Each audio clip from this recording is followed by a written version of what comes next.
No, I feel like a star. Hello, sir. You're here to play the part of Ojas Patel. What we're looking for is, oh my God, what do I think of myself?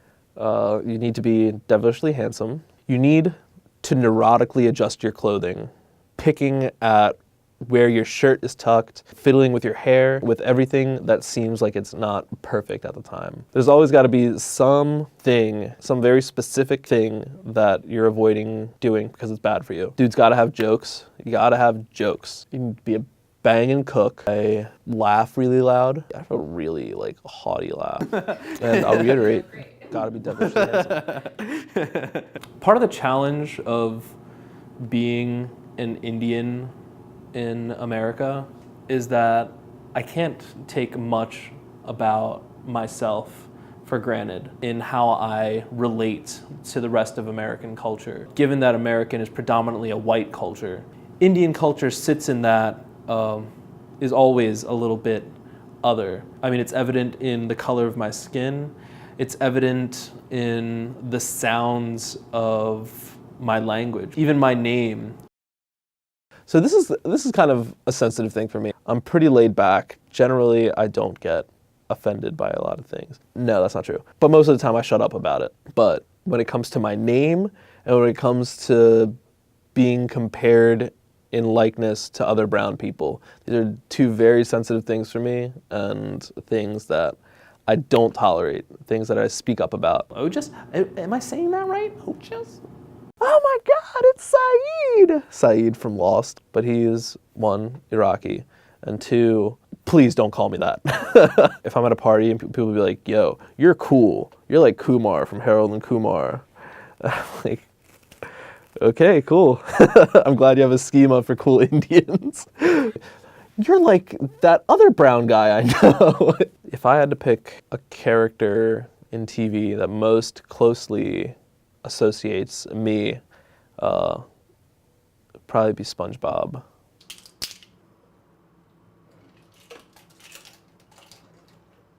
It's not something I feel like I gravitate to as like a subject of conversation. You have to break down all these assumptions and understandings that a person already has to like actually talk about what I'm experiencing.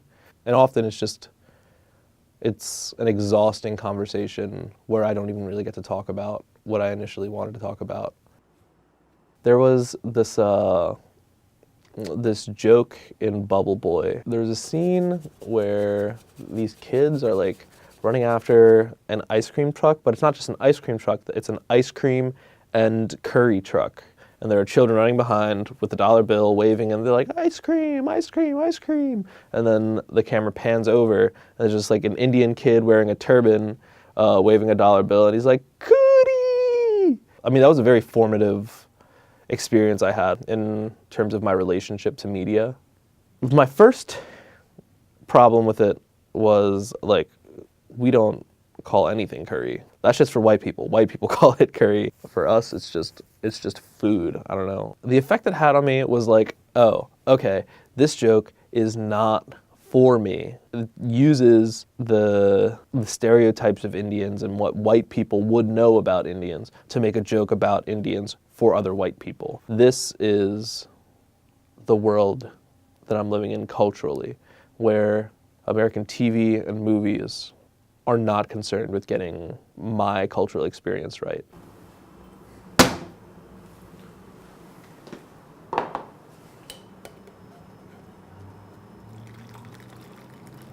Master of None is the first show that I've watched that gets it right. It sparked something in me. It was like, oh my gosh, this is something that I can relate to. I don't know, I feel like it does it effectively in a way that it doesn't centralize this as the subject of the show. I think that's good, because that's another thing that I think TV shows get wrong, is that when you're representing a character that's not white, there's all this like explanation that goes on, and that becomes the subject. I think it's more effective to have well-built characters that are just doing other things. There's this poem by Safia Sinclair. It's called The Art of Unselfing. And the poem is about this moment in the morning when the speaker's like drinking coffee and just reflecting on all like the big things about a sense of self that you kind of have to ignore day to day. It's not trying to get to any sort of understanding or resolution about it.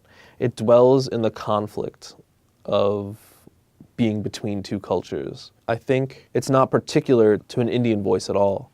That's something that I feel like is most representative of my experience.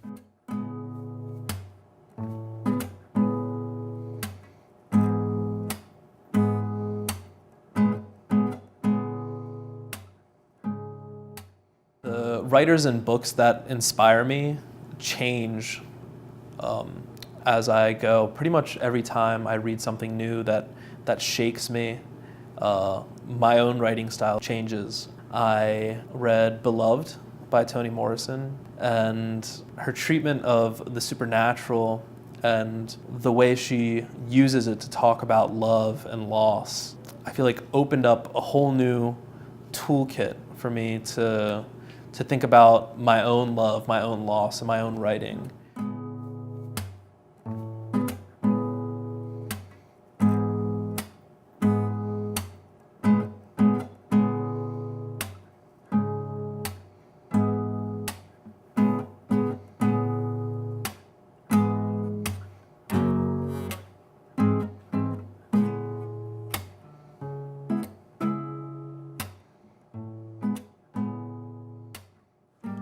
For the sake of this, I'll walk you through my notebook.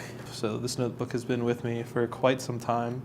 I use it for a number of things, including ideas for stories, for poems. I use it for journaling if I have like an idea for any kind of thing. The first draft always goes in here.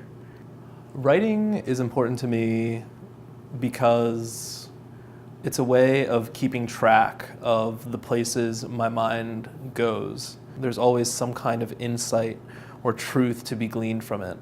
And I feel like writing has always been a way for me to extract what I want from it and to keep it with me.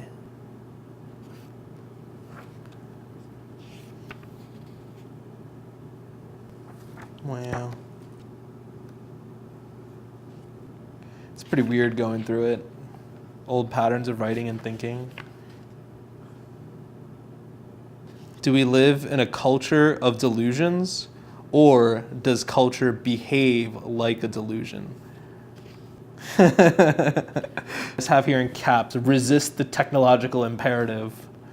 Earlier in journaling and writing, like when I first got into it in high school, was so obscure.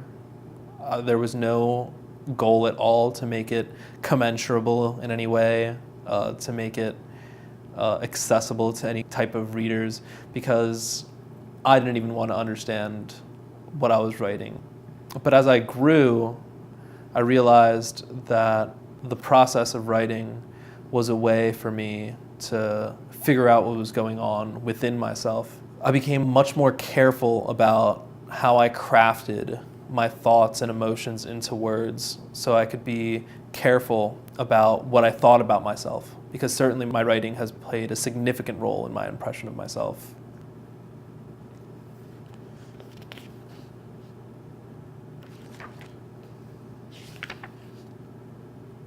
My experience is inextricable from my cultural status. I'm privileged in a kind of way in that I can effectively weave between these two cultures, and it's part of being outside of both and within both. My junior year of high school, I kind of messed up. I made a big mistake that really messed my parents up. Before that, I had generally avoided confronting some of the questions I had about my identity and the problems that I was having with other people and in my family. I feel like I found out what my responsibility was, and I had totally ignored it, and I needed to make amends for that. I made a choice that I was going to start taking my life, my relationship with my family, and my relationship with myself more seriously. And while still being atheist, I started practicing Hinduism again. I would sit with my parents for prayers, and I would go to temple with them. I learned how to cook Indian food and rekindled a relationship with my parents and my culture that I was pretty bent on eliminating from my life altogether at the beginning of high school. And I think in those moments is when I started rebuilding a relationship with my soul. What I believe isn't contained within Hinduism. I mean, I think all religions are expressions of divinity, but ultimately religions are, to me, a cultural product, and Hinduism is included in that. But there's something about me that connects my practice of Hinduism with being Indian, and I'm happy that I'm in a place where I'm practicing, though I'm not fully aligned with the system of beliefs. I started going on these long walks. I would walk around my neighborhood. My neighborhood was pretty small. It was just 2 blocks and a cul-de-sac. I would walk around those 2 blocks for hours. It was, for me, meditation. It was the first time that I really started to learn how to be introspective. I feel like all the problems I was having with myself was an inability to really address what I was thinking about and what was troubling me. And in my walks, I learned how to ask myself important questions. It spoke to me because of the feelings of being an outsider. Meditation and walking by myself was a way for me to plug into the world. To this day, that choice that I made, it's central.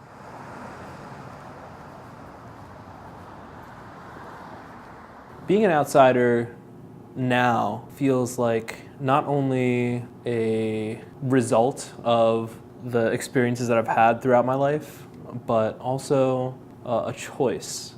The more I grew into myself and got to know myself, I found that it was in some ways a gift, because naturally I'm inclined to be extremely reflective and spend a lot of time in my internal world. I feel like being an outsider allows me to do that even when I'm out in public.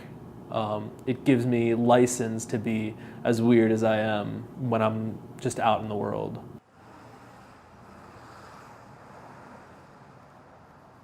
I've always been in the process of trying to figure it out, the big it. And I used to be obsessed with it. I used to write obsessively about it. It wasn't until pretty recently, within the last year or two, that I discovered that I was asking the wrong questions. Wow, okay. Is it alright if I read this? How to make samosas. Part 1, ingredients. 1 full-time job. A 1-month vacation at your parents' house. 1 aged Indian mother, approximately 48 to 60 years. 2.5 knacks for fucking up. 1 pair of plaid pajamas. 1 pair of Bugs Bunny slippers. 1 group of old friends to avoid like the avian flu. Part 2, preparation. First, prepare the mother. The aging process is crucial. After picking, it takes 24 to 25 years for mothers to age just enough. When you've reached 13 years, pick up smoking pot. Stay generally stoned for about 5 years, but make sure to quit well before starting the samosas. Otherwise, the mother rots. Before transitioning from the pot phase, get into a 4-year college. This will begin the healing process, which extracts the flavor. Trust settles along the edges, and the worry lines fade. She'll say, "Why not be a lawyer?" And "Can you do me one small favor?" This is when you turn the temperature down. Let her simmer on low heat for a while. At your graduation ceremony, when she weeps with no restraint into your dad's shoulder, immediately remove from stove and let cool. Get a full-time job and move out almost immediately. Maintain a mostly absent presence, calling home maybe once a month. Your family should suffer a major loss within the next couple of years. Tell your boss you need to be home. Mix all of the ingredients together in a living room sitting on the couch with the mother. Make sure she's watching TV, something she enjoys watching but can ultimately do without, like Three's Company reruns. Schmooze the mother for approximately 5 to 10 minutes. The mother should sigh fine when ready. Part 3. Procedure. Leave it to the mother. You'll never make samosas like she does.